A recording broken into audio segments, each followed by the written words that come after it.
Well, this is no knock on any of the other members, but when I look back at the history of the Four Horsemen, Yeah. I think the person who most embodied the look and the lifestyle was Ric Flair, and I think number 2 was Tully Blanchard. I really do. I think as a Horseman founding member and the way he talked and the way he acted, the way he dressed, the way he lived, I think he's number 2 behind Ric Flair. I don't want to. Well, I would agree that he was great. I don't want like putting the guys in order of greatness. Oh, no. I'm not saying in order of greatness. I'm saying in order of having a night on the town, looking the part, dressing the part. I mean, oh yeah, oh certainly, absolutely. He loved nice clothes too. I thought he meant, Tully had no problem. To this day, I get a note from Lynn Congers. I want you to keep this in here, Steve, as I can send this to him, thanking me because we've been buying clothes from Lynn since 1981. Now, where's that located, Nate? Where's Taylor, Richards, and Congers. It was Michael's in Kansas City, as you guys know. I bragged about that. Yeah. Taylor, Richards, and Congers. Now it's I buy him something else. This guy I'm buying clothes from now. It's so ridiculously expensive. It's insanity. But I got to be the Nate, man. I can't stop Nate'ing.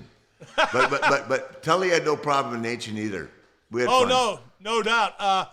Now, what made Arn and Tully such a great tag? One of my favorite angles was when he brought in Baby Doll. He teased it for weeks, the Perfect 10. Yeah. And I thought it was great because when she got there, I mean, Nicola certainly was very attractive, but she wasn't a Perfect 10 in like the Elizabeth type of mold, and she was taller than Tully. She almost towered over him when she wore heels, and that was an example of the heel being oblivious, which I think a good heel needs to be. Yeah, no, it was great though. I'd already, she was called herself Nicola, or her real name was Nicola Roberts. Her dad was a famous promoter. She was Gino Hernandez's manager first when I wrestled Gino out in the Texas territory. Well, at one point she was Andrea the Lady Giant as a wrestler. Yeah. So, no, she was great in the role, and she came along at the right time. She put up with all our shit, and she had fun with us. And no, I've met her many times. She's an awesome lady, and like I said, I love the Perfect 10 angle. She used to tell me. I heard her on a podcast where she said Ric Flair would drink a lot.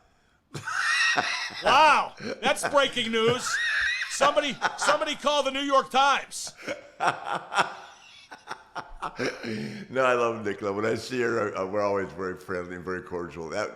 Anybody that ran with us back in those days, man, deserves a Medal of Honor. Hell, we had a limo driver die on us in Chicago the day after we left town.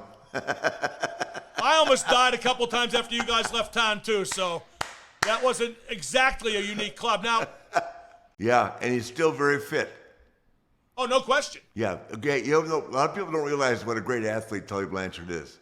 Oh, a small college quarterback. I believe he made all conference. Well, he switched, but Tully had the high school record when he graduated from high school for the longest punt in the nation. How long was it? I don't know. You could Google it, but I'm sure it's been broken by then. But I mean, he was one of the most highly touted. The quarterback, Tommy Kramer, that went to the Vikings, remember him? Yeah, for sure. He and Tully were the 2 highest rated quarterbacks in the state of Texas.